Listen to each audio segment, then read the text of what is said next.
I've hit a bit of a snag talking about The Sopranos. When I started writing this look at the third season, my initial framing was entirely down one line of thinking. I wanted to argue that the third season was a transformational moment in television. The Sopranos had moved from just borrowing from the language of existing cinema and literature, already a massive feat for television, into a body of work significantly more complex and as part of the literary conversation as the great works it was inspired by. I read a lot, and I watched a lot, and I challenged my own beliefs.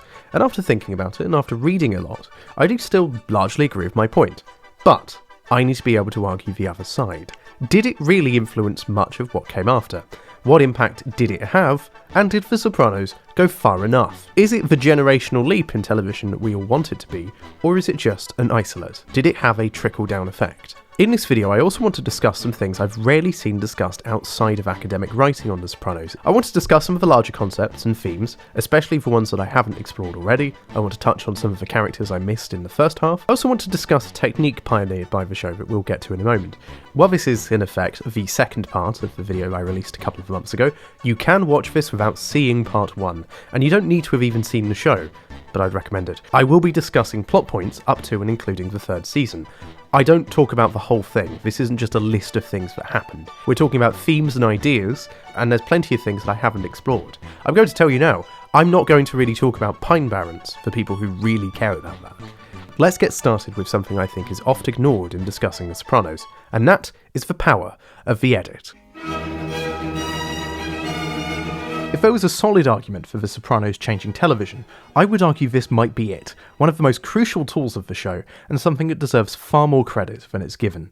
When Chase said that he made 13 little movies to describe each series, I would argue that this is where the strongest case for that can be made. The model of linear television is meant to work, shockingly, linearly. Now, when I was a boy, I had this picture book all about the different careers one could end up in. Of course, I skipped all the serious jobs and went straight to television. If there's one real plus about this now admittedly obvious outsider's guide to the media, is that it shows the medium as collaborative. Television isn't really designed for auteurs in the way that the film industry sometimes can be. Even if you're watching a work primarily put together by one person, it's not really that one person. With the exception of this very YouTube channel, that is my experience throughout media. Going back to television, we do think of the whole process as being very linear, bringing us back to that book. Writers write stories, directors interpret it and guide actors as they act them out, and at the end of the process, the editor cobbles everything together. The Sopranos did that, but not exactly to the letter. I promise to not get too technical here, because for far too long we've talked about editing solely in terms of technology and not in terms of narrative. I have worked full-time as a video editor in my past, and this is something I've had to explain many times in my career. Yes, anyone can edit, but not everyone can tell a story. One thing I've always loved is how the French word for editing is le montage, an assembly of works put together, despite the term edit indeed actually entering the English language from French. While by the OED's definition, edit has the same meaning, we all think of the edit as corrective, a manipulation, a post hoc alteration. I would argue that this downplays how important the montage is. How we talk about editing, I think, reflects some of this derivation. Editing video, or explaining to people that you work as a video editor for a living, conjures up a very mechanical image, one of computers and edit suites and, heaven forbid, technology. A field where things are brutally cut down to size, rather than being put together. Okay, the edit. The brutal edit. That's not all that editing is. It is a narrative construction and device and tool like any other. I've always seen editing as an extension to the writing process, and I'm not the only one who thought that. We'll get to him in a minute. In what I can only describe as a very me comparison, imagine Bosch's Garden of Earthly Delight. It's a big picture filled with so many moving parts with an almost absurd level of detail. There are hundreds of stories intersecting at once, so many different angles. There is definitely a narrative, it's in a linear order, and if interpreted that way, it's very moralistic and all about God. But you can't describe all of them, let alone analyse them. You'd need a whole day. I think some people think of editing as putting a part of the garden in a magnifying glass, obscuring and cropping the rest, to show an image that makes enough sense. My viewing of the edit, the montage, is more akin to Bosch's painting and assembling of the garden itself. Every decision in the edit is a choice, and every choice is as much of a choice to me as writing dialogue or an actor's expression. But don't take my word for it. Whilst assembling this video, I found a clip of Peter Greenaway talking about this very thing. Greenaway was a painter before he became a filmmaker. Let's hear what he has to say about the process. In some ways it's much more akin to me towards things that a painter does, the way he can re-ratio a frame, he can recolor it, reshape it, reorganize it, flip it, twist it, turn it. do 1,000 different sort of forms of metamorphosis on the picture. And that's, in some senses, what a contemporary painter does. So it's like a tool that goes back, in a peculiar way, to the palette and the canvas. Greenaway is very much the best at all of this. We will talk about Greenaway properly one day. Let's skim through the film theory and psychology for a moment and just say that human beings are great at making connections. I've spent the last few minutes musing on the semantic connections between the word and the action of editing. You may be wondering where I have the gall to talk about editing from the occasional technical errors you see in these videos. My editing isn't as intricate as Bosch's triptych is a load of old Jackson Pollock. Well, I'd say they're more Rothko. They get the point across, but it's a bare bones approach. It's as straightforward as it needs to be. I think one thing that's always held it together is a style, a visual language, fonts, transitions, musical cues. It all has a rhythm, even if I repeat a line twice. Even if I repeat a line twice. The intent is there, the wordplay is there, and I don't need to dress it like the Emperor's New Clothes of editing you see everywhere else in life. It's never lost on me that the cinematic French New Wave's revolutionary nature was in terms of narrative structure, the DIY filmmaking, and thinking of editing as an art in itself, not just a means to an end. There are no showboat Instagram-friendly transitions every 5 seconds in Breathless. It's actually the opposite. The film contains a lot of minimal cuts and jump cuts. I hate whizziness. It's about edit decision, not edit complexity. My editing assembly is also tied directly to my writing. There are rewrites to these videos mere hours, minutes before the final release. I'm also always looking for ways to cut the length of these videos down without trimming content, tying loose ends together in better ways. I take it to the wire, and funnily enough, constructing The Sopranos was not that different. The only meaningful discussion I've seen about the editing of The Sopranos online has focused on a very weird series of transitions in later seasons that give the show a blue jam hue for a few seconds. A lot of time has been spent making fun of that, rather than asking how did it happen.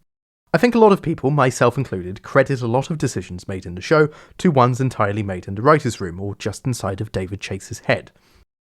But more so than any serial drama before, The Sopranos used the editing bay in new and exciting ways. Usually The Sopranos' cinematic influences are on-screen. This one is very much off. David Chase had something that a lot of showrunners and executive producers don't have, or frankly don't want to have, and that's control over the final picture. Once again, I turn back to the Bogdanovich-Chase interview. Something that David Chase said about an hour in really stuck to me. And the editing, it's a lot. I do all the editing, and I've selfishly kept that for myself. And in fact, I thought my colleagues at one point would say, screw you, why don't we get to edit?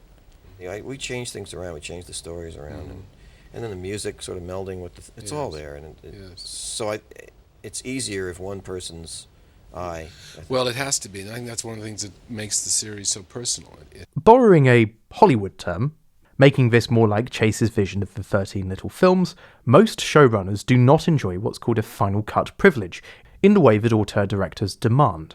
Other executive producers might step in and make changes. The network, the real executive producers in television, will usually tell you what to do and what not to do. They'll send you notes, and usually you have to follow them. Chase's other producers, unlike many in the industry, backed off and let him do what he felt was necessary.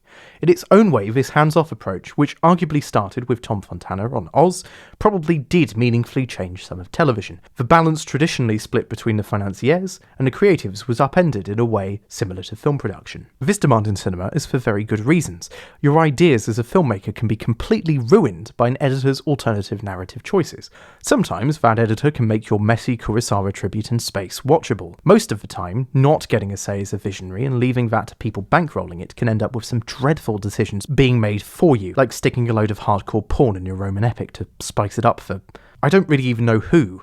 For the majority of the show's run, the editing was largely overseen by William B. Steik, Conrad Gonzalez, and Sidney Valinsky. Sorry if I've got it wrong. All established experts who had been cutting film and television for decades. The process of working with Chase was admittedly rather different to what they were used to from network television. There's a really informative interview conducted by Scott Estman of the Motion Picture Editors Guild newsletter, written around the time the third series was being produced, where they go into the mechanics of how the edit works. I would highly recommend reading it through if you're interested. It would be a fair comment to say that Chase oversaw most, if not every single cut and decision made for the show, and had a hand in placing everything in the right order. Quoting Gonzalez, "David is very particular and just knows what he wants. It's not that he doesn't experiment or try things during the cuts, but he has a certain sensibility and a strong vision of how he sees the show. He may not have been running the telescenes 3-2 pull down into an Avid box and cutting it personally, but he signed off on every creative decision. every piece of licensed music, every transition, every cut. And thankfully, today you're going to see part of that process in what may be a first not just for YouTube,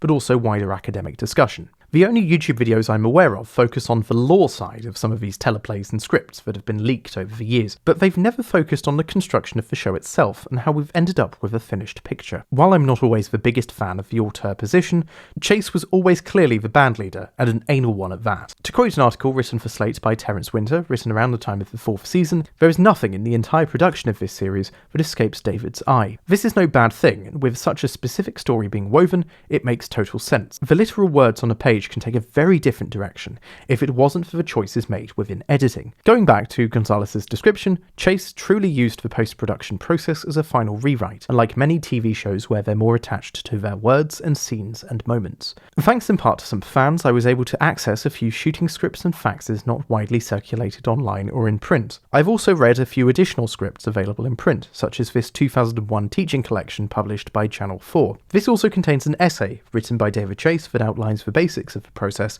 during the 3rd season. I've also scoured some online auction listings and have asked around a fair bit. I've also discovered some edit notes from later episodes within the show's run. All of this should give you an idea of how important the editing stage is for constructing the world of The Sopranos that you love, and I love, that we all love. You wouldn't be here otherwise. The director of an individual episode does not get the final cut. Chase, as imperator of the show, does. Going back to what Gonzalez was saying, series television is an executive producer's medium. All of the show's production was executed through the lens of Chase's view of that scene, with a practically unheard of level of creative control. The episode outlines are written as a huddle, with an individual writer writing the final script as agreed upon by consensus. During an episode's production, a tone meeting would happen between the episode's director, the episode's editor, Chase, and a few other key production members where they'd go through presumably every scene. All of the process is presumably coloured by Chase's vision and his intentions at the time of development. Chase went on the record later to say that these meetings invariably sucked because they're long and tedious, presumably because he's having to explain himself constantly. There is one part of the writing process I want to clarify though. In the past, I've talked about the 4-act structure of hour-long television, and The Sopranos is no different, but that's not how Chase really envisioned The Sopranos. Instead, rather than 4 acts, he thought about 4 stories. Now, he didn't invent this structure, and most programs follow this to a degree, but without the constraints of advertisements and simplification, The Sopranos is able to treat them very differently to conventional television. This model also provides us with the most concrete examples of the unending contrasts that permeate the show. Most traditional dramas go for an A plot, a B plot, and sometimes a C plot. To test this out, let's use an episode of Death in Paradise at random. First you have the A plot, which is the main story of the week, and of course the thing that takes up the protagonist's time. We've got a murder to solve. The B plot takes up the supporting cast and takes a lot less time. And finally you'll have a C plot for a bit of comic relief. This structure transcends genres and show lengths and can be inverted constantly. This permeates all of television to some degree, but without commercial pressures can take some very interesting forms. Most episodes of The Sopranos contain 3 or 4 strands of a storyline, but Chase's vision is slightly different. The A and B stories are ascribed basically equal importance. The C story is less significant than the A or B, but still takes up a decent chunk of the running time. And because they have time, there's almost always a D story. Chase emphasises that each story must stand out as its own film, with a clear beginning, middle, and end. I think this structure is why scholar fan channels like the famous Borco are able to edit their work so cleanly. You're able to create a mini-story. Sure, an A plot and B plot, and on Sundays plot C, are not shocking in their own right, but by ascribing them equal importance, something is different. This is changing the way that television works. Usually when you describe an episode of The Sopranos, there's 2 big threads going on at any one time. Even in an isolate episode like Pine Barrens, there's still 3 other threads of story going on. Whilst Chase is adamant that each of these stories must end by the end of the episode, as we go on we're left with increasingly vague definitions of what counts as a beginning and an end. There is still largely movement, but it's by design not a resolution, or worse, an active subversion of what you might expect. I will try and point this out for certain episodes as we go, but let's start with episode 7 from this revolutionary 3rd season, Second Opinion. The A story is Junior's cancer diagnosis and the conflict with him getting treated correctly. The B story is the tension in Carmela's personal struggle, going from place to place looking for answers before being confronted with, well, David Chase himself. The C story is Chrissy and Paulie's ongoing conflict as Chrissy begins to doubt the maid life, and the D story is Angie, Big Pussy's wife, looking for money. Only a few episodes lack this ABCD structure. Chase didn't invent the ABCD model, of course, but I would argue that it's hidden in a much better way by The Sopranos. At times you have a real job working out what story is meant to be A or B. Does that even matter? By thinking about it as two stories of equal importance, it always means that there's going to be a natural relation, connection, and contrast to the ideas explored. The script's cut from scene to scene, story to story, but it's edited like a continual film. You aren't being given constant signposting that this is the story you're watching. It's for you to work out where it is. There are times where the A and B stories converge and share story beats, and I would also argue that plenty of episodes end up with E and F stories going on simultaneously too. It's a bigger world than the slice we have access to, and the story we see literally. These are ongoing and allows an audience to just observe this little world, and not just in the heightened moments of the big heist or the big hit or the big arrest or the big trial, in everyday moments. So, shall we have a little look at the scripts? I know you want to. And for that, we are going to jump ahead a series. Sorry. It's what I had access to. A pretty good example of a scene's development through the process are scenes 21 and 23 in Season 4's opening episode. This won't spoil anything, but it's a good demonstration of the bean-to-cup process. The episode was admittedly written by Chase, as all season openers are, directed by the only staff director, Alan Coulter, and edited by Sydney Wolinski. The pre-prod draft is dated late September. The tone meeting was probably held on October 3rd, based on the call sheet that we have. Photography started on the 15th, and the director's cut was done by December. Leading up to this scene, Carmela expresses interest in investing some of the hidden money they have in legitimate business. Tony needs to gather some up, of course. There's no dialogue in this scene, just the following direction written by Chase. Tony goes to his car, opens the compartment under the seat, takes out a plastic wrap package, clearly stacked with cash. Checking back toward the house, he crosses with a beach towel and sunblock. At the furthest Chase, he takes the wrapped money from under the towel, ducks into, poor storage day. Tony draws back the mat, removes a chunk of cement floor. He puts the money in with another wrapped package of bills. It's a fairly bare-bones description, but you can picture how it's built together. They're short scenes, a real rarity in network television, where the action tends to stay in one place. There's some tension, but it's all rather vague. It's in the firm hands of Coulter and co. to block and develop, and Gandolfini to develop as Tony Soprano. Wolinski would get the dailies couriered, and once the final dailies had arrived, they had under a week to turn out an editor's cut. Coulter, the director, would then watch the editor's cut, either send over notes or phone up Wolinski to go over edit decisions. So we've arrived at a director's cut, a translation through Coulter and Wolinski of Chase's initial idea. Once the director's cut is locked, it's off to David Chase for another run-through, and David can revise whatever needs to be changed until the air date. For this episode, Dave's got some hot new ideas. He's rereading his own work and has a little suggestion. Chase's notes were meant for experienced editors he had worked with for years. They are terse and to the point, and fittingly, mostly calls to get things moving. This one is no different, but goes in an interesting direction. Scene 21. Let's shoot an insert where the money falls out, presumably this shot here.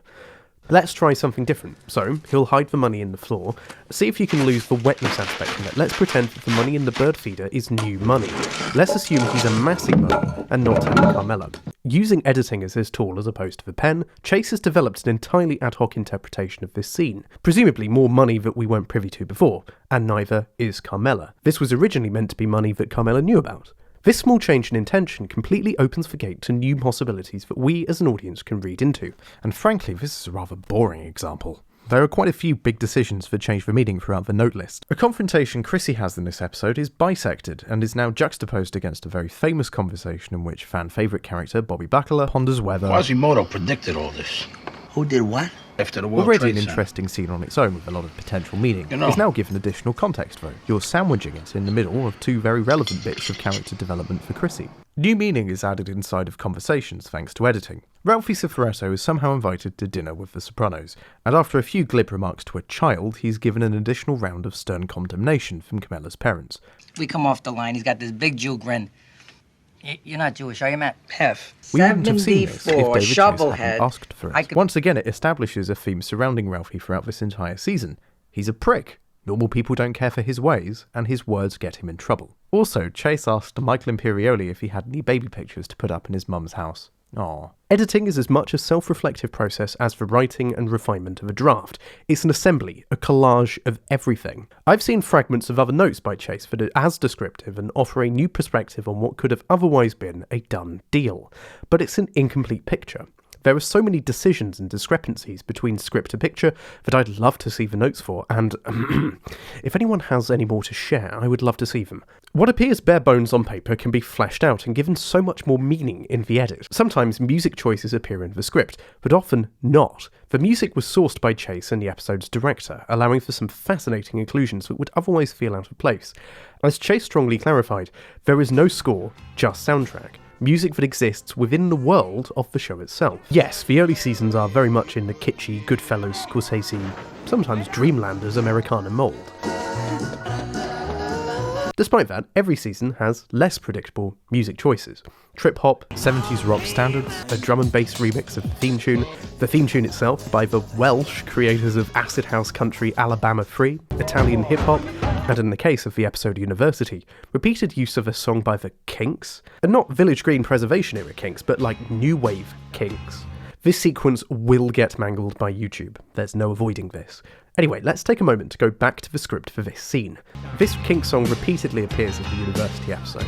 Every time we're in the Bing, it comes back on. When Tracy does her dance, that's what we hear. When Tracy is murdered and hidden from view, guess what we're greeted with? I heard she went outside with Ralphie and never came back. Do yourself a favor, keep what you hear to yourself. When we hear Georgie use the same dialogue we've heard before, we hear that song again. It establishes relationship. The scenes that song appears in aren't exactly bare bones, of course. The important beats and the repetition and reincorporation are of course set up in dialogue, but the visual reinforcement isn't yet. The audio reinforcement isn't yet. Now, of course, there are plenty of times in the scripts where music choices are noted or film choices are noted, but it's definitely not every time.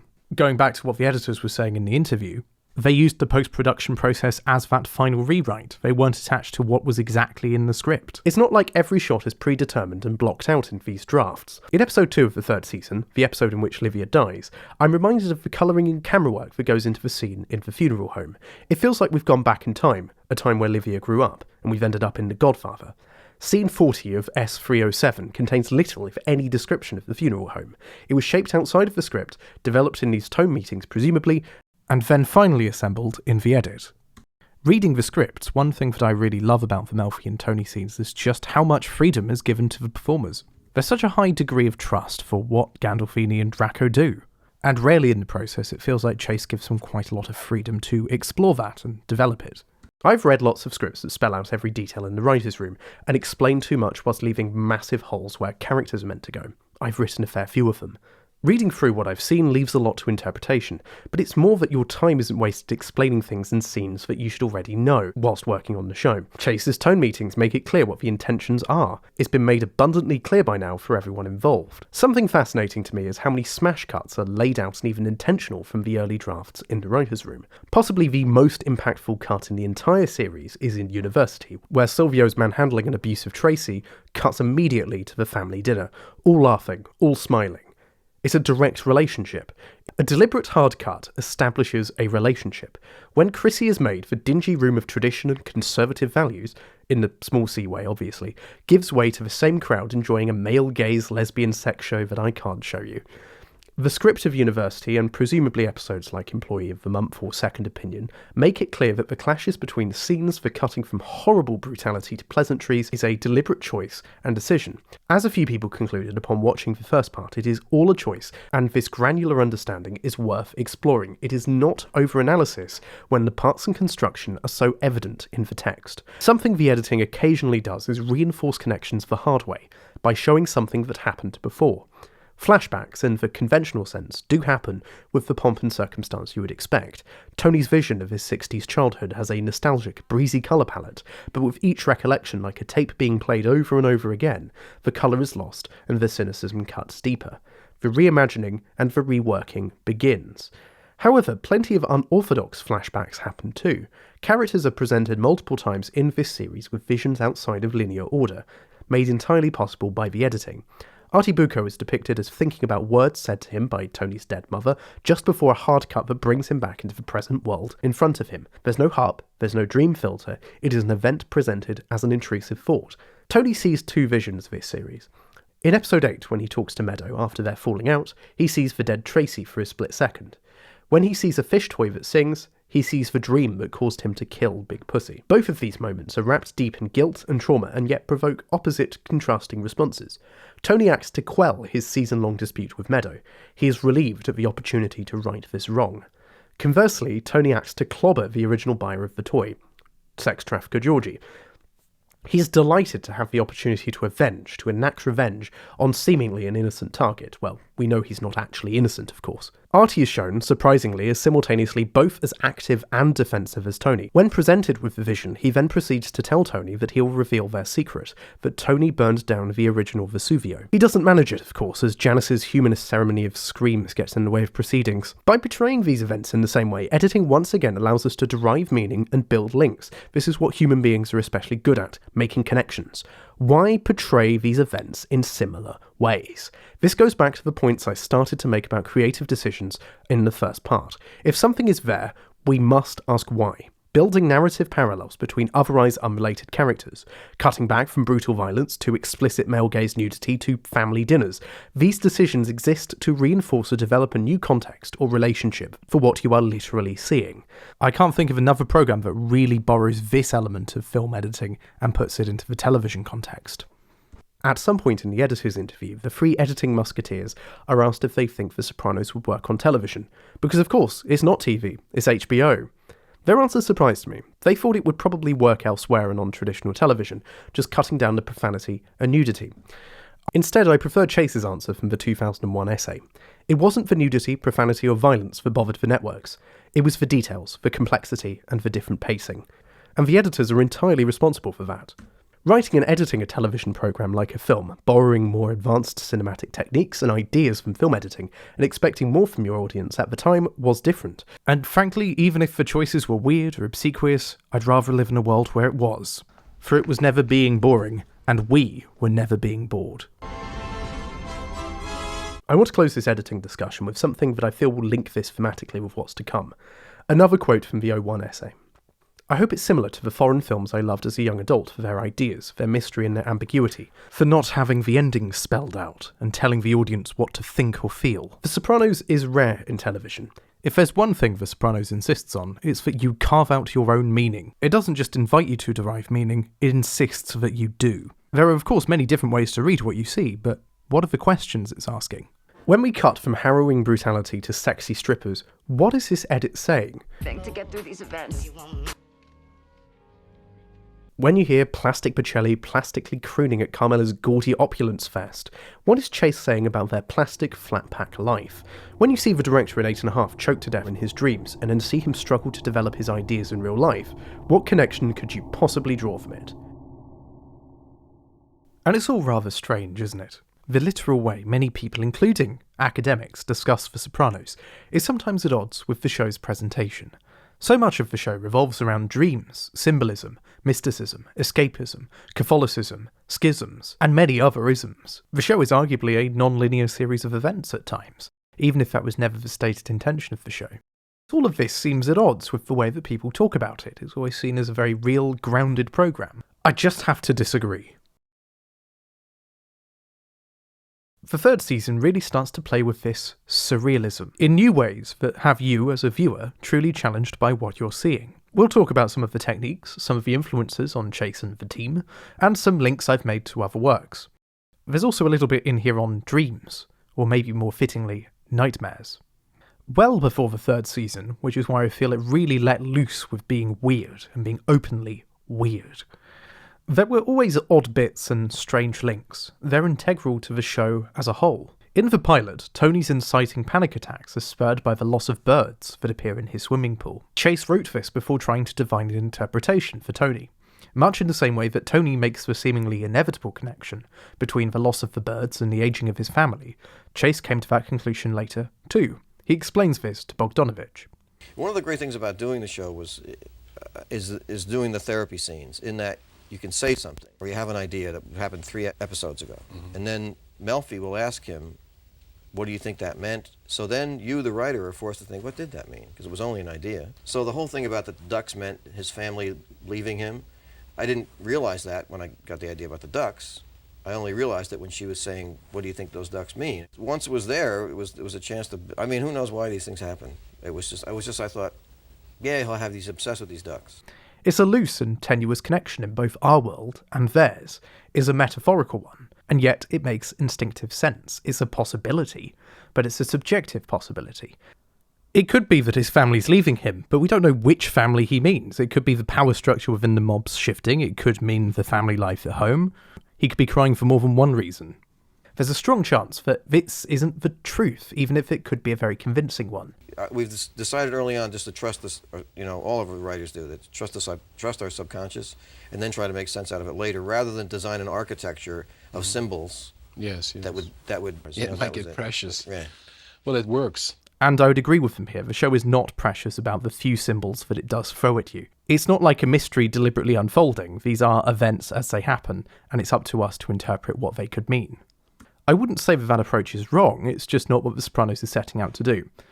To give you a very spoiler-free example from Twin Peaks, in Laura Palmer's diary there is an entry that reads, "Nervous about meeting Jay." The focus of the next few episodes and threads of intrigue are about deciphering what Jay is. You as a viewer are encouraged to actively search for that. If something similar, let's say, happened in The Sopranos, it would be left up to the characters to interpret, and it wouldn't be given as much narrative weight. No one symbol is more important or more accurate than any other piece of information we're given. They could be very much reading between the lines, and the characters will probably be made to look like they are.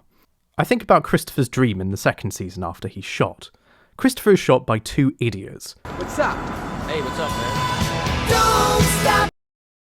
One of them manages to escape, and one of them dies because they couldn't unbuckle their seatbelt. Jean-Paul Belmondo and Breathless, they aren't. As he comes out of his coma, he reveals to the group that he had a dream. That's our hell. It's an Irish bar where it's St. Patrick's Day every day, forever. Mikey Palmici and Brendan Falone were there too. They were friends. Yeah, he said, tell Tony and Paulie, 3 o'clock. The dream is ignored by Tony, it's the ramblings of a man on opiates. Paulie, on the other hand, takes it at face value and literally. He starts trying to divine meaning and seek answers. This leads him to a psychic who, well, may know too much. Charles Pagano. How the fuck do you know that? The foreboding cynicism of The Sopranos primes you to expect that the psychic is some form of cold reader, something that can be explained rationally. As a viewer, we're given signals that he's a bullshit artist. There's constant cuts to ghosts that aren't there. We do know that Paulie will flip out in some way, but it will probably be along those lines, right? Well, no. The reader knows way too much. That one's laughing. Poison ivy? He wants to know if it still itches. Don't fuck with me. As a viewer, you're not asking what is the significance of 3 o'clock. You're asking the significance of why is Paulie flipping out like this? At various times, different symbols mean different things to different characters, and we as viewers are left to interpret whether they're important or not. But some of those symbolic ideas are bigger than just names and mantras. There are whole characters like this. I also always think about the role of the comedian, who appears twice in the series. In the first series, he appears as a dreadful comic bombing at a nursing home. Always wondered if this sort of inspired Saul Goodman's routine in Better Call Saul. The jokes are so bizarre, uniquely awful in a way that's funny beyond the audience it's with, but also only targeted towards that audience. In a way, I felt like the comic is almost talking past the literal audience in the room that he's in, and is talking to us, the audience at home, or a potential critic who knows too much. What are you talking about, a psychiatrist? Yeah, a psychiatrist. A psychiatrist?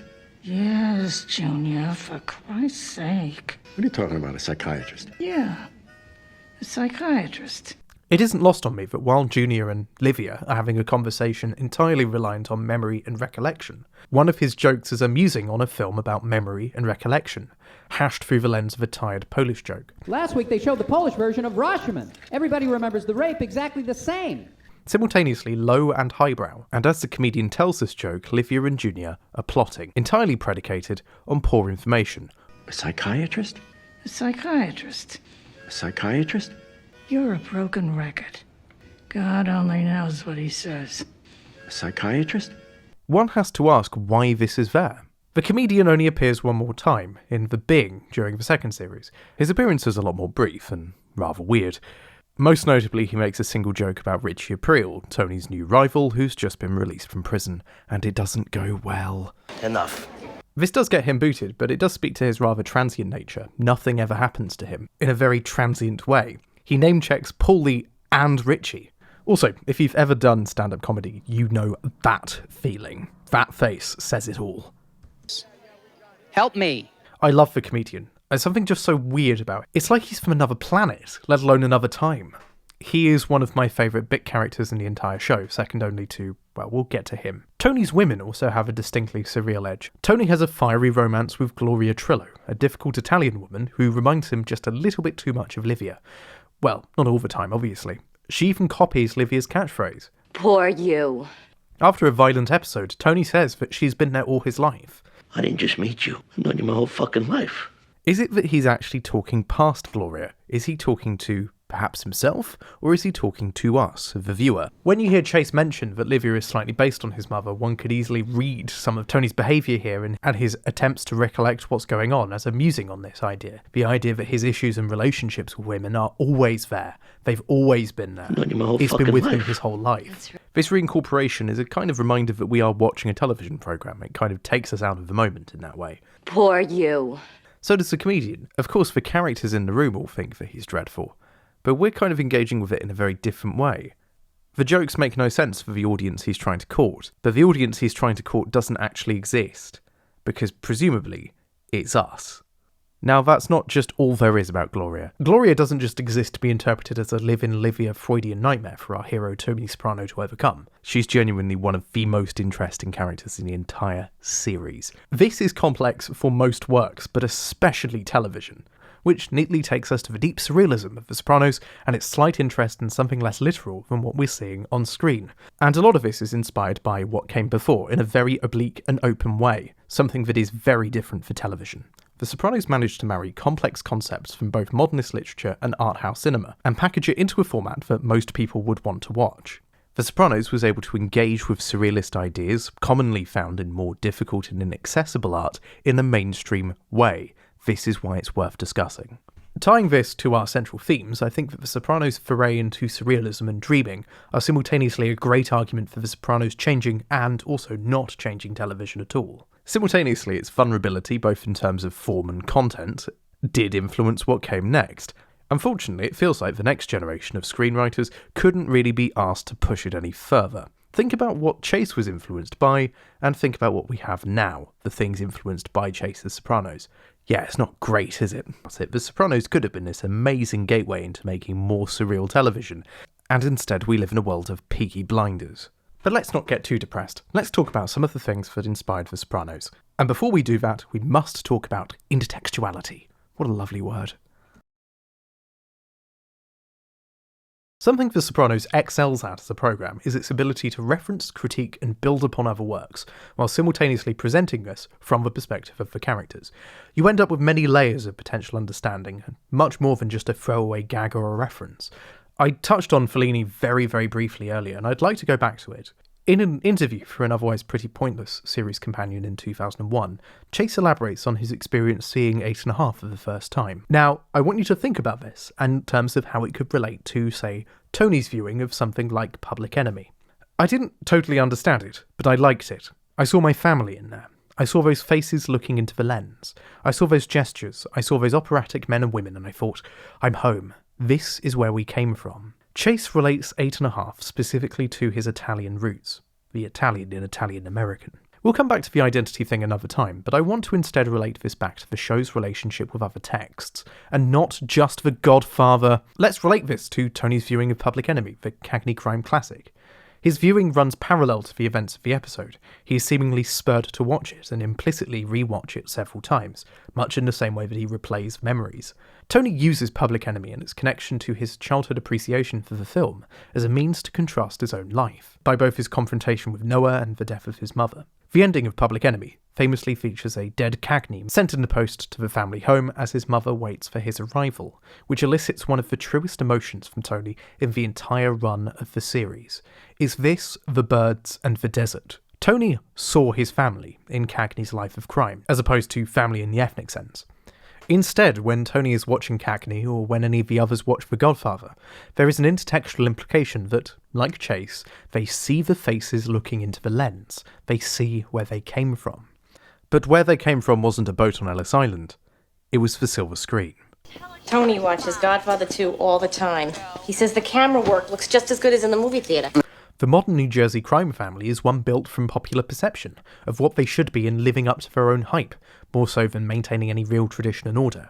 Their traditional tradition ceremony is held in a dingy basement everyone seems disappointed by, conducted in English, and the second they could leave it to watch some lesbian sex show, they were so much happier, is where they belong.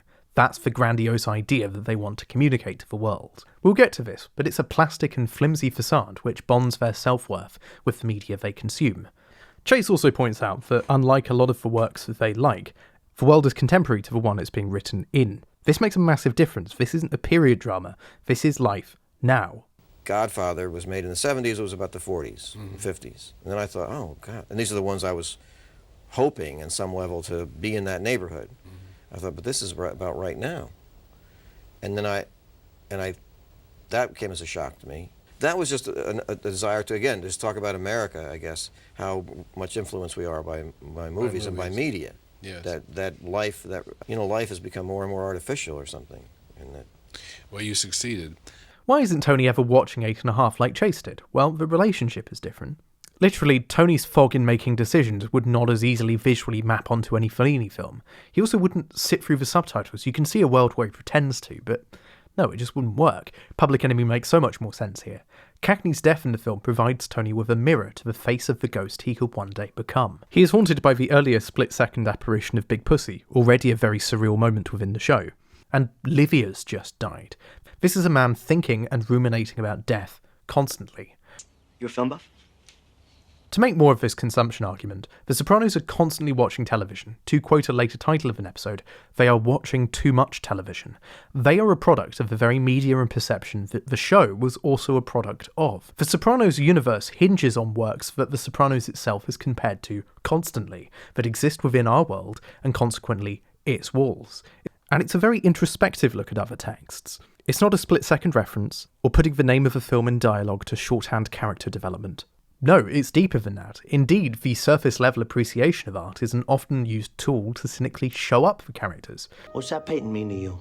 Nothing, it just reminds me of David Hockey. There are very few television programs, notice that I'm not saying books, plays, music, films, artwork, exhibition, or even computer games, that are as interested in the review and understanding of experiencing other works. Television is almost terrified of this idea, comparing itself to other things that you could be watching. I can't really remember who said it, but there was an internet reviewer that I used to watch as a boy who said something to the effect of, "Don't remind people of something better in your own shitty movie." This is a view that I didn't really agree with back then even. I'll use an example that 12-year-old me would have loved. In that episode of Friends where Joey's scared of The Shining, just because you're thinking of The Shining doesn't make Friends shit. Friends is good, but it's not The Shining, but The Shining isn't Friends. I'm not laughing at The Shining, but that's comparing two different things. The Sopranos, by contrast, is never ashamed to bring up other things and build on your existing understanding of other works. Godfather and Goodfellas, being acknowledged as real works in the films, takes on a different angle to me when you consider Tony's unreliable narration. In his picturesque world, in Tony's mind's eye, Chrissy probably does look like Spider from Goodfellas, aka the guy that Joe Pesci shoots. He's dead. Good shot. What do you want from me? Or Melfi might remind you of Karen, a nagging shrew he still wants to have it off with. Get out of my life. Get out! Get out of my life! The way the show does this could be extremely irritating. Tony could be pretending to read I, Claudius and have a dramatic moment where he sees his mum is also called Livia, and then he watches the show and is like, "Oh, this is just like my life." Intertextuality is consequently hard to get right. Are you contributing to the group chat of writers, or are you just taking a shit in the corner? Whatever you're doing, please stop doing it in my kitchen. It can also be intensely up itself and inaccessible. The Sopranos could be lost in a sea of insular references to pulpy mob fiction, for example, as many other similar works have failed to do. While I think TV should strive to be something more interesting, I'm not asking for every TV show to be Prospero's books either. Pretending that your work exists in total isolation from the world of literature, contemporary or otherwise, does a disservice to the ideas that you have. Someone else has thought about what you're thinking about. All stories have in some form been done already. What remains unexplored is the method and what's different. Let's go back to the psychoanalyzing and interpreting your own writing and creative decision threads I mentioned in the first part. I've always read some of the events and rooms we see Tony in as recollections at some point in time, going back to that non-linear thread thing. part of a greatest hits list that makes it into his mind by the time he gets to therapy. Not that he always comes out with it in therapy, but it's on his mind. When we see that moment of Artie Bucco reliving how he spoke to Livia, it has always made me wonder, well, maybe that's how all of Tony's scenes are. Maybe they are recollections as he's recounting it. Maybe therapy is the only thing that's happening in real time. Who knows? This is also a man who frequently dreams and hallucinates, misremembers everything, lives in a world where people misremember key details, and openly pines and wallows for a time that never truly existed. Remember, his nostalgia is a film shot on sound stages in the 1930s, not real life. He thinks of Melfi as looking a bit like Lorraine Bracco, the actress, and remembered her saying that in that way. Tony is not a reliable narrator. In the world of The Sopranos, nobody is. Rather surprisingly for network television, the show's frame of reality is questioned and exists in a lucid state that I feel like could shatter at any moment. When you have scenes constantly cutting towards dream scenes and flashbacks and treating them as if they are real events that were lived in, you have to wonder about this. In episode 10, a large part of the plot is a flashback of sorts that also happens in the same place where Tony's dream at the end of the second series took place. It's all connected. It's all at this weird pier that doesn't feel real. The Sopranos didn't invent these surreal ideas, of course, not that anyone would seriously suggest that's the case. Instead, what it did was open up and explore ideas in a much more accessible way to an audience not primed for this weird arthouse thing, moving these conversations out of the heads of the knowers of the world and into the everyone else, perhaps. Of course, the Sopranos team are not the first people to do this. For that, we need to look at the broader picture of surrealism. Ooh. And postmodern surrealism at the turn of the millennium, kind of. Watching the show and talking about surrealism, it's very clear that David is a fan of the other David. But it's far from the whole story. Everyone likes to say online that every dream sequence or anything slightly out there is Lynchian, but as always, I feel like that's missing the point. It boils down a lot of Lynch's biggest ideas to just being weird or kooky. There are cues that Chase pulls from the works of Lynch, and surface-level aesthetics of course, but there are much deeper appreciation for Lynch's ideas than just being a bit weird, and a lot more than people sometimes give it credit for. I would argue that Chase is very much moulded by Lynch's visions on reality, blurred line between what's real and what isn't. Now Chase and Lynch are of the same generation, they are influenced by similar things together. David Lynch was famously influenced by the works of Francis Bacon, and both of them were young adults when the new wave of 60s counterculture directors started to kick in. Your Truffauts, your Godards, your Fellinis. But both have a clear, vivid fascination with the fantastic. What occurs between the line of reality and dream? The entirety of The Sopranos is all about black and white contrasts. Dream, reality, fiction and fact. Mob life and the life outside of it. The cops and the robbers. Crime and punishment. Traditional values and Americana versus this, the decay, the abyss.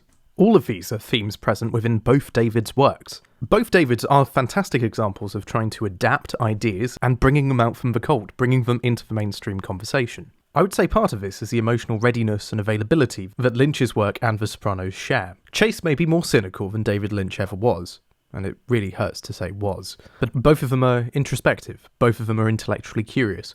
Crucially, neither of them are interested in being perceived as intellectual, being perceived as experimental. They just are. There is also a deep internal confidence to their work as well. Exploring difficult ideas in the world of, say, Twin Peaks or The Sopranos is not treated as the sort of laboured intellectual exercise that a lesser, more irritating programme may try to make it. This emotional availability is also why they're so funny. They have no qualms about the ideas of what you can find funny. They're fearless in that way.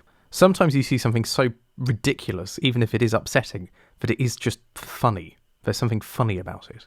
Lynch once said somewhere that going dreamy is more about daydreaming than REM sleep, a sort of subconscious spiral more than anything else. Is how he fished for ideas, and admittedly, is how I write anything. Our own perspective is subjective, and not a literal one. As human beings, we're primed to create narratives for ourselves. We are primed to tell stories. We like to remember things the way we remember them, to quote Bill Pullman from Lost Highway, at the time the latest Lynch project.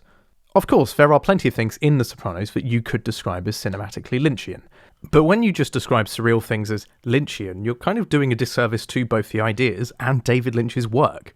There's far more going on than just it's a bit weird.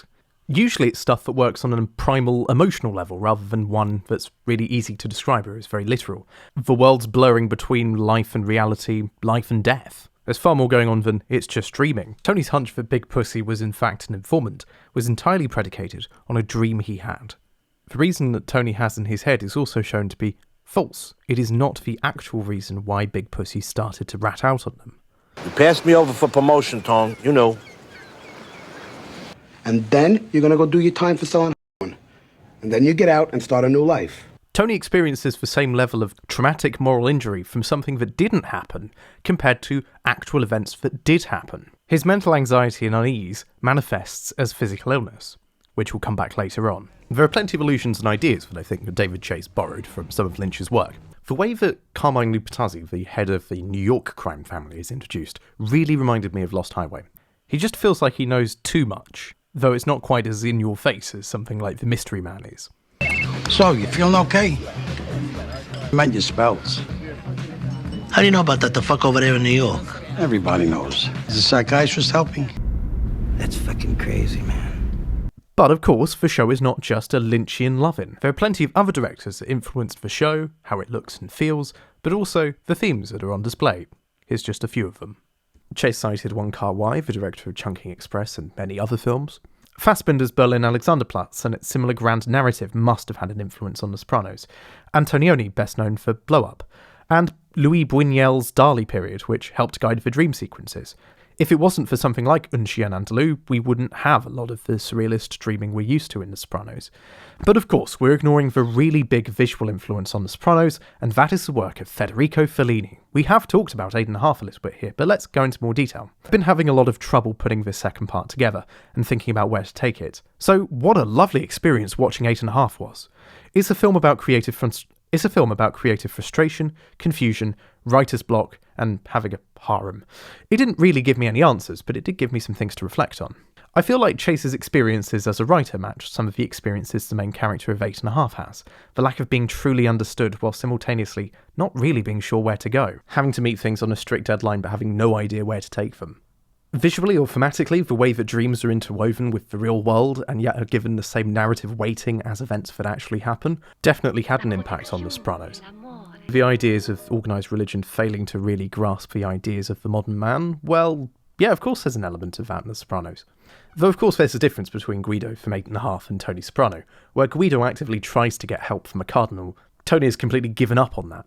Visually, is there a lot of 8.5 in The Sopranos? Well, sometimes, yes, there is. In a visual sense, you're not constantly aware that you're dreaming in 8.5. Indeed, the opening scene, the first time you see it, could be real until it just isn't. It's very, very similar to a dream that happens right at the beginning of The Sopranos. All of these things that feel real suddenly just give way. There's no markers to say that you're dreaming. I can imagine Chase watching 8.5 after watching The Sopranos and thinking, yeah, I'm so Guido, that's me, I'm the it girl now. So with all of this in The Sopranos' back pocket, I think it's time to see how some of this reflected on even the more mundane parts of the show. The mass hysteria that followed The Sopranos maybe went against the vision that Chase had. Indeed, we showed some of those adverts in the first part, but really go against some of Chase's own ideas about the show, and make it all seem a bit cheap or tacky. When you hear Chase talk contemporaneously about The Sopranos, there is an element of the tortured genius in there, as well as the disgruntled showrunner archetype we talked about at the beginning of part 1. He also, frankly, couldn't give a toss about pleasing the fans, and neither should you. Don't go into things making things for the fans. Do you feel any obligation to the fans or to what's been successful for the public? Does it occur to you? Or do you try to fight that thought? I try to fight it. Good. That being said, Chase has always been deeply cynical about everyone. Every part of life is skewered in some way in The Sopranos. It doesn't matter if you're black or white, if you're a boy or a girl, if you're Madonna or a whore. The Sopranos will find a way of taking a piss. While Meadow is seen as one of the brightest sparks in the family, she's always studying something superfluous at university. There's a massive gulf between production and consumption in the world of The Sopranos, and The Sopranos' children especially. This is always taken a piss out of. Chase is always happy to skewer someone, and, well, why not skewer reality itself? The show has always had moments of heightened realism contrasted with mundanity before. This is not something new to the show. I think of how the two idiots, Matt and Sean, intimidate stockbrokers, culminating in a beating so unbelievably brutal and ridiculous that the police just would have had to intervene. Instead, nothing happens. Yeah, I know the mob is powerful, but the entire show suggests that they're not that powerful anymore. Everyone's talking about how it's the end, and unless they're lying as well, they could be. Well, they definitely are, obviously. I would argue that several of the core story threads of this middle season are subconscious reflections of the entire world that this lot live in, again adding to that surreal quality, and yet sometimes we have very abstract or sometimes very literal metaphors or relations to other themes in the show. We've seen the more out there and explicit surrealism. I think it's time to take a look at the more subdued stuff, the more under the surface surreal qualities of the show. The Sopranos attempted a different form of heightened reality and surrealism that I don't think any of the other serial dramas have topped or even come close to. We've had books written by unreliable narrators. There are films with narrators that you really have to pick apart and work out whether they're telling the truth or not. But especially at the time, rarely was this a feature in television. But for a long-running serial drama, this just doesn't really feature. Why? Think about the constraints of network television and why Chase was so drawn to working with HBO in the first place.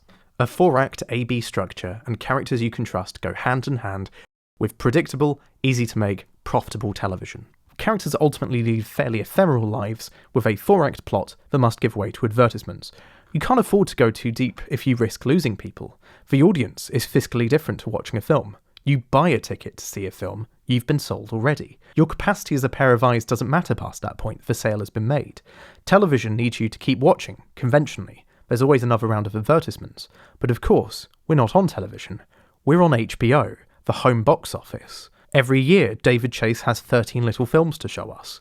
The motivations are different. I'm reminded of how the transition away from fiction serialised and newspapers moved writing away from authors stringing things out in that Victorian George Eliot, Charles Dickens way. With a bit more freedom, and by virtue of not being paid per eyeball, per word, per advert, it's funny what's now possible. So, let's look at what's possible. Let's see how weird things get. We've discussed Tony losing control of his family story. Who are the other narrators? Are they any more reliable? The answer is no. Even though plenty of the events that we see feel very real, there's always an underlying weirdness about it.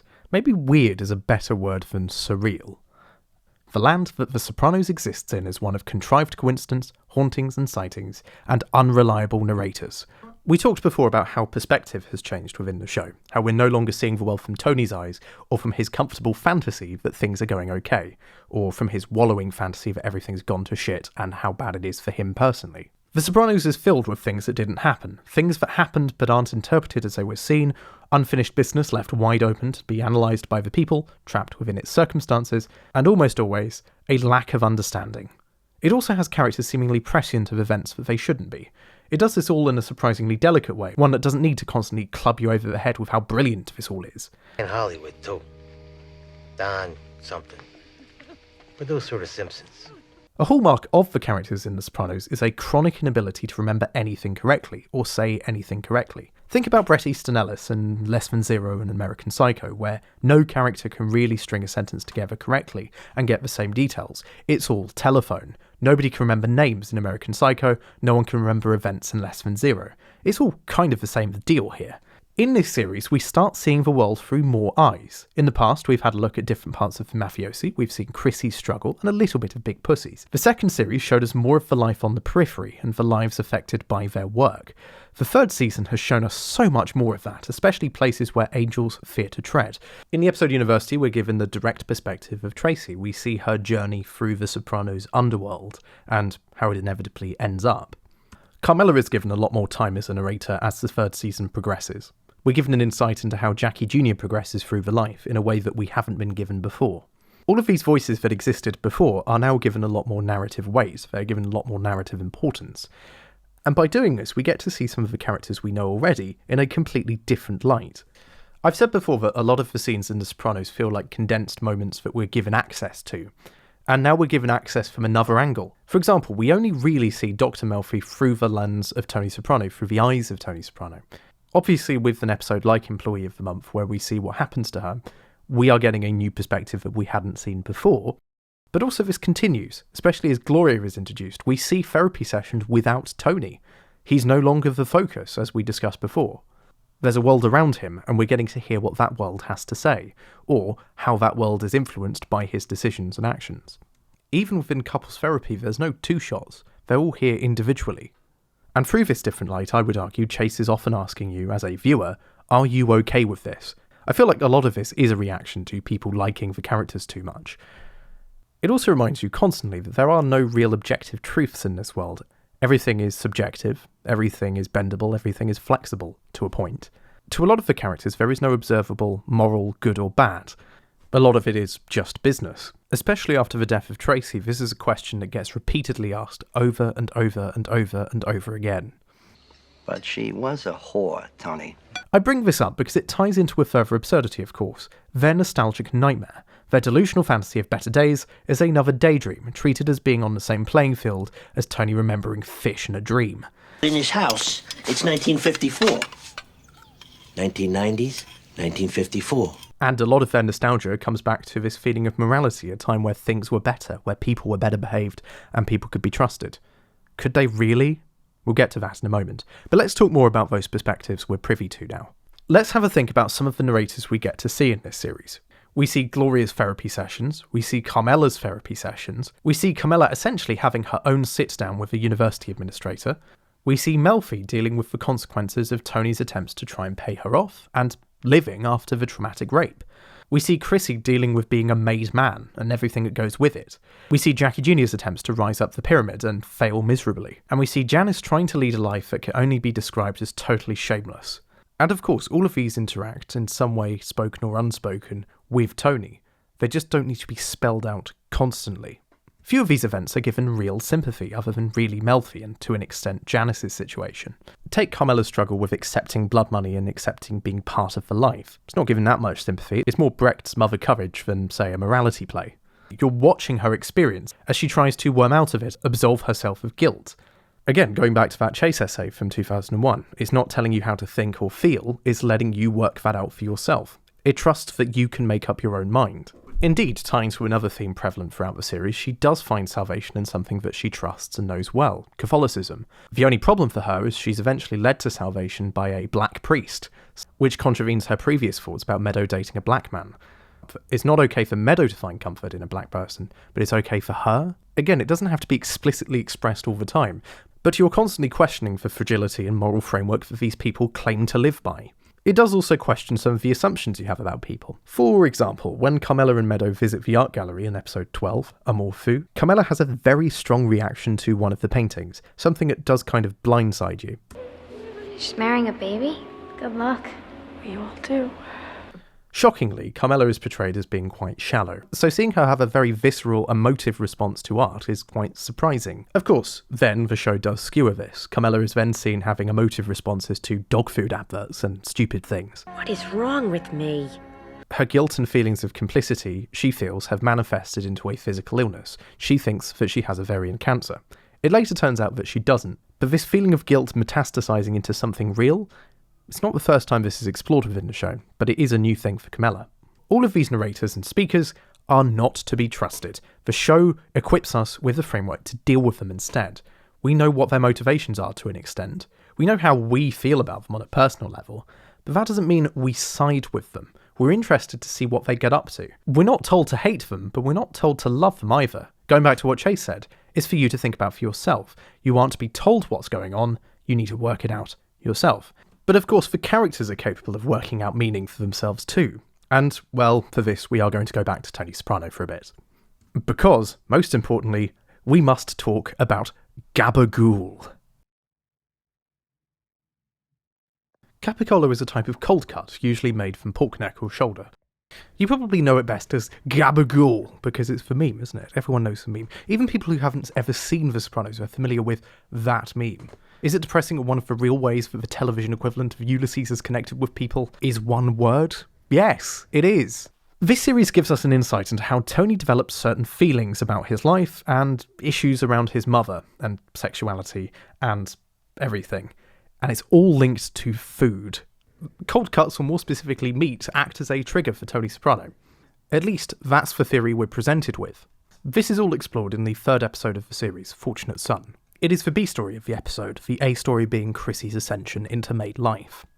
Tony, at age 11, stumbled upon the true way his father makes a living. He watched as his dad and uncle torture Satriale the butcher at his shop. He sees it, though interestingly, just like Reservoir Dogs, we never see it. We don't need to, because we know the end result. Satriale, just as he's being tortured, mentions a fresh meat delivery to the Soprano household in the moments before the chopping. Your wife's weekly order's all ready. There's got to be $30 worth of meat there. Gabagool. And later that evening, we see the meat having made its way to the house, being prepared for dinner. Livia and Johnny get somewhat aroused by the meat, in front of the family, of course. Finally touched on something here. What you witnessed that day, where the meat came from, and your mother's great pleasure in it. Pretty sick, huh? Getting turned on by free cold cuts. I'm sure it was too much for you then, too. Witnessing not only your mother and father's sexuality, but also the violence and blood so closely connected to the food you were about to eat. And also the thought that someday you might be called upon to bring home the bacon, like your father. All this from a slice of gabagool. It's a subjective opinion, but it's later taken as fact and as a working theory by herself and Tony. You can't prove it, but it feels right. There's a link there, surely. When he faints because he sees cold cuts, it is kind of connected to that weird story, how the sausage is made, or how the cold cuts come to the door. Of course, we as viewers know that that's not the full story, but it's never treated as objective fact. It's not some sort of divine revelation. It's an idea as subjective as any other. All of this is quite a surreal leap for a programme that presents itself as both gritty and grounded. And again, this is just an interpretation. This is one that the show gives you. Is that connection really there? Is more there to be inferred? Think again about that idea of writing and then psychoanalyzing your own work. This is commentary on what has already been written, inside of the show itself. This is weird. This is not something that happens in conventional serial dramas very often, if at all. But again, The Sopranos has managed to do it in a very accessible, very understandable way. You as the viewer know that this is an interpretation. It's not treated as a fact for the viewer, but it's treated as a fact for the characters. This one moment is just a part of the B-plot for this episode. The name of the episode, Fortunate Son, relates to many different things. It relates, of course, to Chrissy's ascension, but it also relates to Tony's son, AJ, who we've completely ignored for the last 2 hours. Tony is worried that AJ is showing signs that he may not be a varsity athlete either, that Tony's afflictions and symptoms may be hereditary. And he's right. Thought in mind. Soprano. It is also established that Tony's dad, who we know was a saint of course, also had these panic attacks. At least that's the path that we're guided down by Tony and Melfi. We don't actually know whether it is truly hereditary. You as the viewer know that it's just an interpretation, it's a therapist saying these words. We're given a lot of circumstantial evidence, but we're not given any sort of fact, there's no diagnosis. It's just an opinion, a professional opinion, but still an opinion. And Melfi's opinion here isn't treated as gospel. In fact, one of her more obsequious character traits really shines through in her diagnoses. Kinda like Proust's Madeleines. What? Though of course this can be read in many different ways. Is this a deliberate attempt to bamboozle Tony by mentioning a French writer that he will have never heard of? Or does this speak to a more utopian, naive quality of Melfi, where she expects Tony to understand a highbrow literary connection as part of an earnest yet potentially intellectualised argument? We all know it's a theory, it's an out there one. In a very revolutionary way, the show gives us the ability to even explore this argument within the confines of the show. We're able to ask the characters questions about these ideas we may have. It's not saying, however, that they're true, and it's not saying that the characters coming up with them are infallible. Once again, we come back to that modernist idea of the unreliable narrator, we come back to that idea of unreliable characters, and again, an idea that there's no real truth to this world. It's all hearsay. It's the sort of reflexive commentary that's saved for more difficult, more, dare I say it, inaccessible works, usually books. I was talking to a friend of mine about this, and he reminded me of the idea of hysterical realism. This was a pejorative description of a certain kind of book being released in the late 90s, early 2000s. These books eschewed traditional form and structure. They're so much more encyclopedic, and as a result, quite distant from the characters are seen to be quite distant from the characters that inhabit their walls. Now that is a very bare bones and simple underpinning of what hysterical realism was. would say that The Sopranos as a television programme is probably the closest we've got to something in that hysterical realist mould. I'm not saying it is that, I'm just saying it's very like it. I would love to come back to this another time, but like I say, this was spurred by a conversation with a friend. I don't feel confident talking about this in any great detail now, because I need to go away and read. So, we've talked about Melfi's first opinions. Let's talk about the episode second opinion. I couldn't really think of a good link for this bit. Because we have the time, let's have a look at an episode in depth. Episode 7, Second Opinion. The 7th episode is titled Second Opinion, and in a rather literal way, plays this up at every opportunity. Junior gets a second opinion from his doctor, Carmela gets a second opinion from psychiatrists, Chrissy gets a second opinion of Paulie from Tony. Okay, how literal. But second opinion doesn't just have to mean a literal second opinion, of course. It's contrast. Carmela's entire story is a dissenting opinion to the world of Junior. Where Junior sticks with loyalty, honour and trust in the family, Carmela seeks external advice, even if she is extremely hesitant. So, let's start with our A story, Junior's cancer treatment. Is the cancer within him, or is the cancer something bigger? Episode 7 gives us a dream from the perspective of Junior. His dream is interesting because it breaks a lot of the rules the show has. Literally, Junior breaks the rules and rats out people in the dream.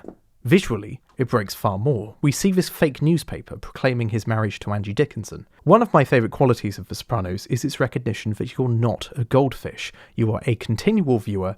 You've seen the rest of Chase's little films. You've probably seen them a million times before. That Angie Dickinson comment was made by Junior 2 years ago, and if you're reading a detail on a freeze frame, you will be paying attention enough to remember it. In fact, it's related to the last time they tried to get him to rat out.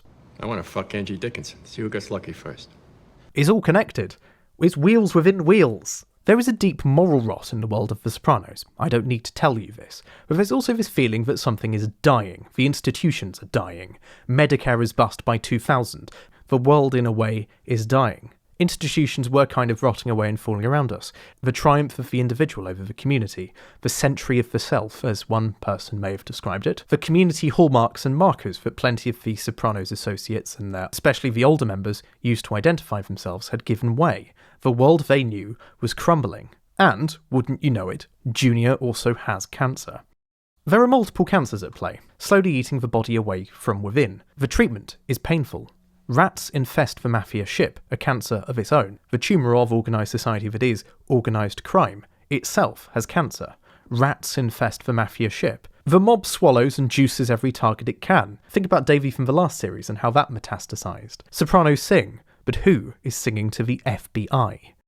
I think part of his cancer storyline is a subconscious reflection of the crew body politic, eating away at the core of the family and rotting it out, much in the same way that Junior is ravaged by cancer. There is hope, potentially treatment, but the options are controversial and people are split. And ultimately, does anyone really want to save it? They're in it for themselves, no matter what they say, and ultimately, they want whatever's easiest. Junior's reluctant to share his diagnosis. He keeps the cancer from as many people as he can, and the reaction to discovering it, other than from his lowly assistant Bobby, is one of feigned surprise. It's not a shock at his age, and Tony could stand to benefit from it. Of course, Tony is a hair away from owning New Jersey, and Junior is that hair. The rot and cynicism left in that thing of theirs doesn't need to be fixed when they make their cut. Junior's doctor, played by the dad from Drop Dead Gorgeous, a film you must watch, is initially treated as a saint that has his back. Someone we can trust.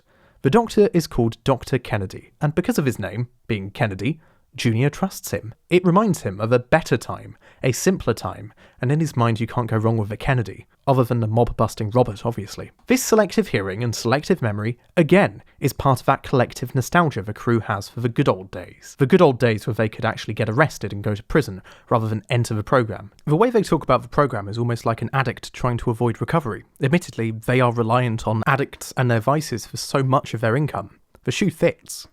But yes, it's the good old days. The good old days where Tony was on the chopping block for holding up the executive card game, rather than being gifted it whilst suing for peace. The good old days where they poisoned a community institution and drove its owner to topping themselves, something that's only revealed in throwaway dialogue. Hey, when Johnny Boy busted this place out and took it over, and old man Satriel put a bullet in his own head, there was a lot of sadness on the block. The good old days where Silvio could traffic women without judgment. The good old days where Theppi was ratting them out. The good old days, the good old days, the good old days that didn't exist. Junior is treated somewhat callously by everyone, which we believe wouldn't have happened when they truly ran North Jersey. Of course, this was when they were also discriminated against. But selective memory comes into play. When a Kennedy was in office, everything was obviously sunshine and roses. Just ignore the brother, obviously. Junior's treatment ends up with him passed on to a cancer board, shot very similarly to a sit-down with the same level of interest as Tony shows to a low-level dispute.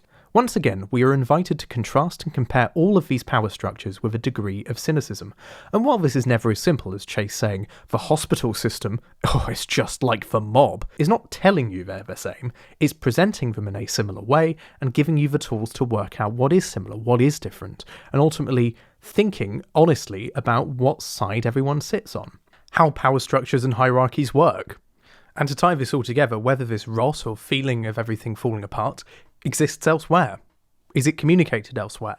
They don't really talk about it in too much detail, but obviously a bit of distrust within the medical community shows up within the show. There's contrasting opinions, and people disagree. There's a lot of individual thought versus community action. Even when they convene a cancer board, eventually the consensus of the group is ignored. Tell me, where else does that happen in the show? But of course, this all does tie in some way to morality. Dr. Kennedy actively ignores Junior and mistreats him. Is it because he's a mob boss? Is it because he's an older patient? Is it anti-Italian discrimination? Who knows? To draw us to something that is obviously out of the purview of The Sopranos, I think about a small monologue that Mike has in Better Call Saul. There are good people on both sides of the law. You have honest thieves and bad cops. I'd say that underlines the moral framework of the Breaking Bad universe, of course, but I think that started with this. I think it really truly started here. Well, for American television at least. Eventually, this all has to be fixed, and so Tony and Furio, a hired goon, have to intimidate Dr. Kennedy. Stupid fucking game. At a glance, the two pushing the Doctor into a lake is a callback to the other tough professionals they can push about with might, but I think it speaks to the notion that the only way they can achieve their goals is force, not agreement. Think about how the Doctors all have to come around to something. They have to have consensus. It is the system of codified checks and balances, a society of laws. The mob doesn't really work that way. There's no rule of law, it's mob rule. The Doctor is mentioned again, but is never seen, though curiously 10 years later he appears to help Walter White with his cancer prognosis. I've always wondered if this casting was a deliberate parallel. How intertextual. Sometimes in The Sopranos we're never really sure who is the narrator of sorts, who is the person we're meant to be following here. And while this is indeed meant to be the A-plot, the main plot, Junior is not really in his own story very much. So that's the A-plot. The B-plot are Carmela's struggles, which we'll talk about in a moment, but I want to focus on the C-story of this episode for a little bit, because it's one of Chrissy and Paulie's best Rosencrantz-Guildenstern moments. In this episode, Chrissy and Paulie have the second of 3 big C-stories that they have in this series, all following Chrissy's ascension into the ranks of mafiosi. I feel like in my analysis I'm talking about the characters in a slightly distal way. I'm talking less about what the characters are like and more about what they represent, which may admittedly lose quite a large part of the source. So I must clarify, if you've not seen The Sopranos, Chrissy and Paulie are 2 of the funniest people ever. My Broadway's a size 10. Patsy, pack up some of these shoes. Funny thing is, they don't even fit her. I don't know why I thought she was a size 10. They may be dim, they may be dumb, but that's by design, and they're very, very funny. I'm gonna hoof it back to the Excelsior. I gotta take a wicked shit. That being said, their C-story is not really about them, it's about the power structures that exist within the mob. And again, it's another piece of contrast with what we see with Junior.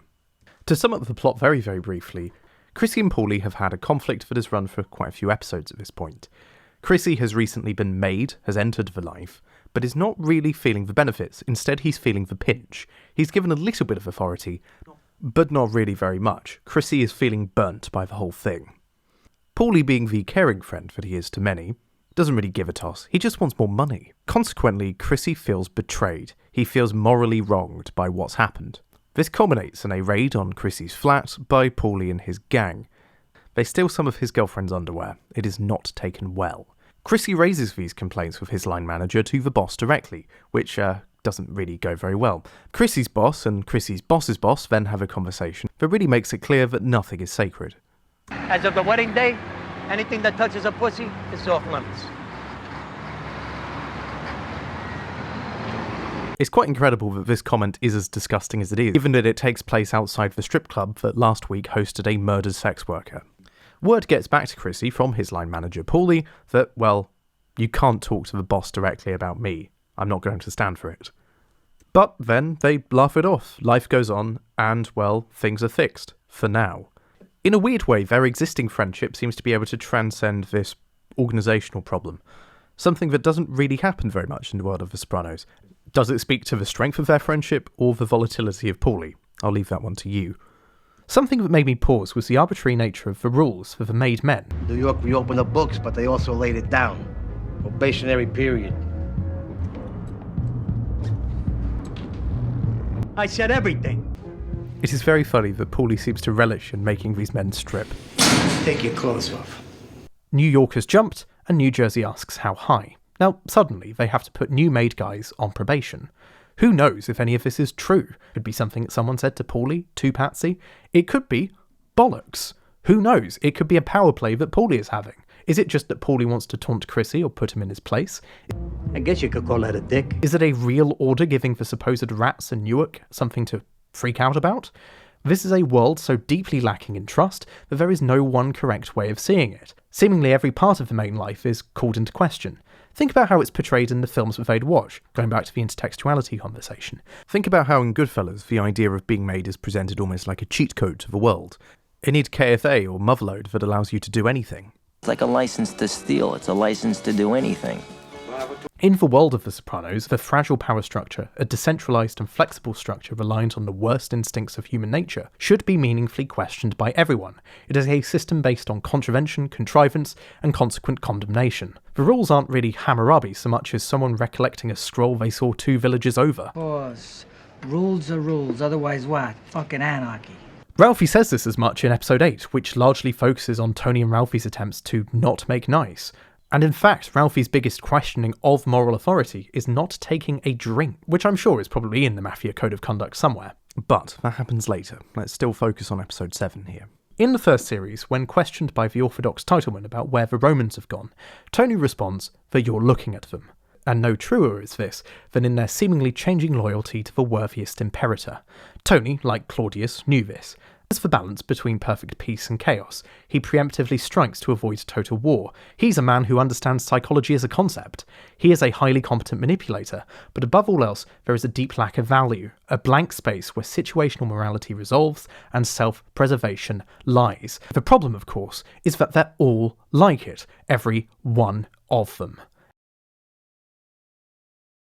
Mr. Hill, do you also know a man by the name of Paul Cicero? Yes.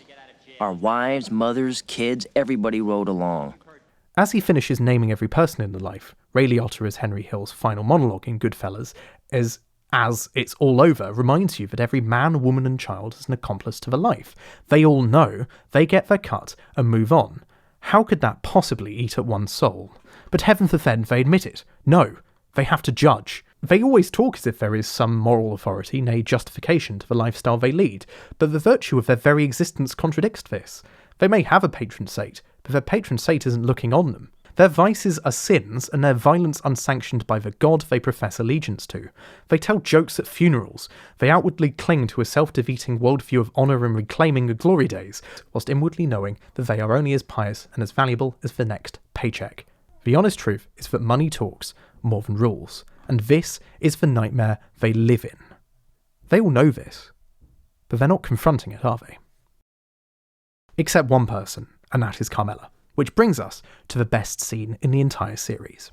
The B-plot of this episode is Carmela's doubts and struggles with the life. I'll run through some of the highlights here. Tony refuses to go to couples therapy, and as a result, Carmela goes on her own, seeing Dr. Melfi. Doesn't go how she wanted it to. She feels like Melfi is hiding something from her. Carmela is unhappy, so she turns to the other power structures and orders within her life. She turns to her family, who disappoint her and ignore her, and the university supporting her daughter Meadow, and is rather surprised to find that she is being shook down in the same way her husband would be. She's flattered, she's praised, but ultimately she's being juiced, just like the many, many victims of her husband's enterprise. When she asks her husband about it, he's nonplussed, he doesn't want to give them any money. And funnily enough, actually, another interesting theme that comes up here. In the episode Employee of the Month, Melfi's attacker is originally thought to be Puerto Rican, not Italian-American. When it's found out that his last name is in fact Rossi, well, suddenly he's an Italian-American. They were attacked by one of their own. Melfi's husband is more offended by this than the rape. It's an Italian name. Am I missing something here? Similarly, when both Carmela and eventually Tony find out that the university administrator, Ross, is in fact an Italian and not a Jew, as they presumed, they are again shocked. They feel like they've been betrayed by one of their own. It adds to their feeling of hurt, which is always very interesting to me. It's not some outsider that they can other, it's another one of them. Of course, Tony has classically found ways to denigrate Italian Americans who have integrated into normal life. He's Italian, but he's American. He eats his Sunday gravy out of a jar. As much as they'd love to blame other people for their problems, other groups, other ethnicities, other races, other religions, other sexualities, fundamentally their problems are within. The enemy is yet to reveal themselves, because the enemy is themselves. But they don't want to admit that. That would mean questioning the life, that would mean questioning their power and their authority. It would also mean questioning their own very skewed idea of morality. Especially for someone like Carmela, she may not be out there cracking skulls or putting the vig on gambling bets, but she lives as a result of it. It is an active choice to stay with it. Remember, this is why Artie Bucco's wife, Charmaine, didn't end up with Tony Soprano. Morally, it was too much for her, so she walked away. It's just a shame her useless husband couldn't do the same thing. This isn't in episode 7, but later in the series, the mob wives of New Jersey have a conversation about whether Hillary Clinton was right to stick with her husband Bill. She made her calculation and she stayed with it. Now, of course, you could say they're only talking about the infidelity here, and yes, quite literally they are. However, that's the start of it. It's a rotting away of everything, isn't it? Because if you're willing to betray that intimate bond, who are you going to be loyal to? Even if the show is constantly questioning all of these things all the time, the characters don't want that, they want stability. You don't really need a conscience if you've got the latest Mercedes. I would argue that at times the show is extremely moralistic. It's not, say, a morality play in the way that Public Enemy is, but the show has a very clear idea of what's right and what's wrong, even if Chase would hate me describing it that way. It's an extremely sharp and judgmental right and wrong. If the show is judge and jury, you're the executioner. But occasionally, even the most subtle works do need to beat you over the head with it. I would argue a lot of the themes in this series relate to the loss of innocence, which unfortunately we don't have time for today. I know, we will get to it in part 3. Occasionally you need something to just shock you, something to just throw water in your face. I would say that the conclusion to this B story is that water in the face. It's a twofer. There are 2 scenes, one of which doesn't really get talked about and one obviously does. We'll get to them now. Carmela finds a therapist through Dr. Melfi that is considered by Melfi as He was a teacher of mine. someone that she could really stand to benefit from talking to. Now, you could read this 2 ways given the way the interaction goes. Melfi must know that Dr. Krakover, that's his name for people who don't know, the way he operates and his methods wouldn't really go naturally with Carmela's papering over the cracks, rearranging deck chairs on the Titanic facade. Maybe Melfi had forgotten what he was like. Maybe she hates her patients and she really wanted to make Carmela miserable. I hate all of them. Who? My patients, all of them. Melfi's motivations for recommending someone like this could be for so many reasons. We as the audience are left to decipher that. If it was up to me, we'd be watching it together and I'd be doing a play-by-play here, but it's YouTube, so you'll have to take my word for some of the things that he says.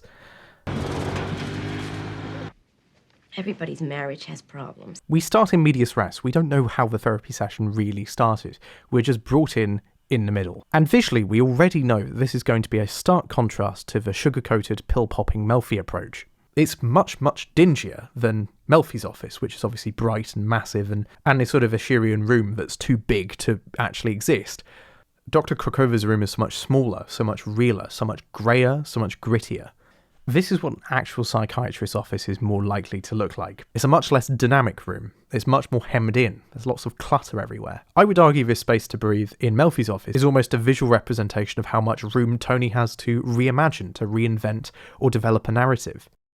The problem is, Carmela is not going to be afforded that. Indeed, in this episode, we've had constant callbacks to the first time that Tony meets Melfi. When Carmela's waiting in Melfi's office, we actually see some shots that are exact replicas of things that came before, just from Carmela's perspective. We don't even get an establishing shot of Carmela's new therapist. We're just put into the room. We're not given time to think about it. We're just given time to act. We're not given an in to make excuses. We are given the facts. Carmela constantly tries to dodge everything that the therapist has to offer her. He's one of the few characters that's able to really smash through. You're wrong about the accomplice part, though. You sure? All I do is make sure he's got clean clothes in his closet and dinner on his table. So enabler would be a more accurate job description for you than accomplice. And Carmela knows that he's right. After all, that clip that I just showed you is from the end of an episode that ends like this. He's also able to use this opportunity to be very, very droll. My priest said I should try and work with him and help him to be a better man. How's that going? Let's go back to how the mob wives talked about Hillary Clinton. The infidelity is the root of a greater betrayal. Dr. Krakova has a very similar way of looking at Carmela's problems. That's where it starts, but ultimately balloons into the issues surrounding her guilt and complicity. Dr. Krakova is one of the few characters with a very clear moral compass, a very clear idea of what counts as good and what counts as bad. And I know that might seem somewhat obvious, but think about how every other character essentially has a price. His doesn't exist. He flat out rejects Carmela's money, calling it blood money. Everyone else is happy to sell Carmela a Mercedes, when we all know how her husband makes a living. It's not like these people aren't well known in Newark. In many ways, the therapist is the exact opposite of Carmela. He's old, storied, respected and wise. Carmela's none of those things. Carmela is deep in the consumerist dream. Dr. Krakova opens her eyes to a kitchen sink realism.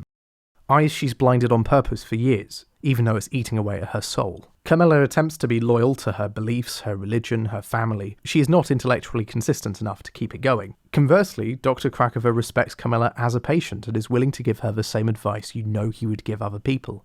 Pick up what's left of your kids and run away from the maniac. Carmela sheepishly believes that Tony can be saved by an act of God. Dr. Krakova knows that if Tony is to be saved, it's by an act of man. One man, and that is himself. Have you ever read Crime and Punishment? Dostoevsky. And I think for your husband to turn himself in, read this book, and reflect on his crimes every day for 7 years. Carmela can't do anything to change that. It has to be up to him. He's stoic in a way that Carmela isn't. Not that that's necessarily portrayed as a positive trait. In fact, he does seem a little bit almost sadistic. In a world of mobsters who desperately try and convince you that their fraternal order is important, Dr. Krakova silently kneecaps them all. He is the only person who is even remotely consistent with their beliefs. And as a practitioner, he's not interested in placating it. He's not going on about Proust's Madeleines, is he?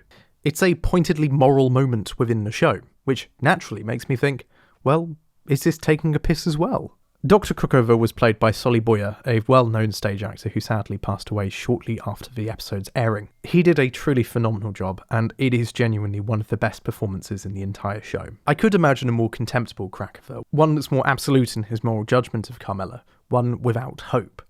One that really plays it without hope. At least the way that Sully plays it to me feels more like he's waiting for Carmela to have the realisation that he's had. If there's no excuses, it's tough love. I'm glad this is the way it ended up. You get the impression that Krakova actually wants the best for his patients. It isn't just total sadism. That therapy session is deeply important, but it goes hand in hand with a later scene, the scene that ends the entire episode. If you think about how this journey started for Carmela, Tony refusing to go to therapy with her, it all kind of ties together. And if you combine that with Carmela's insolence and Tony's seeming impotence, we get a very interesting exchange. I mentioned the university meeting where Carmela is essentially politely mugged for money.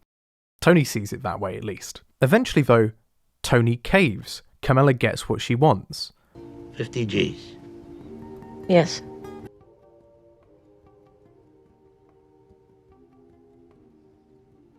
I think this is a really interesting moral judgment here. She's had the expert advice, she's had the second opinion, tying it all together again, but she's kind of decided that she can play it to her advantage. She's had her journey of self-discovery and moral questioning, and she's not decided to do the right thing, she's decided to go along with it. This is her acknowledgement that she is here, warts and all. It's not absolution. She's never going to find it, because ultimately, she doesn't want it. None of them want it. And nobody in this world really wants to open their eyes to what they're capable of. It's much easier to close your eyes and dream. Don't have nightmares. And that brings us to the end of part 2. Part 3, the final part of this Sopranos Season 3 retrospective, will focus on identity and innocence. And we'll study 2 characters that you may not have seen combined before. There is a section of this video that I didn't get to finish in time for, well, the deadline. That will go up on the Patreon at patreon.com/Byron Lewis for free and paid members. It's interesting and I thought it was worth putting out there. I just didn't have time to finish it. Thank you very much for waiting, and thank you very much for watching. I look forward to seeing what people say, and, well, that's it from me. Good night. A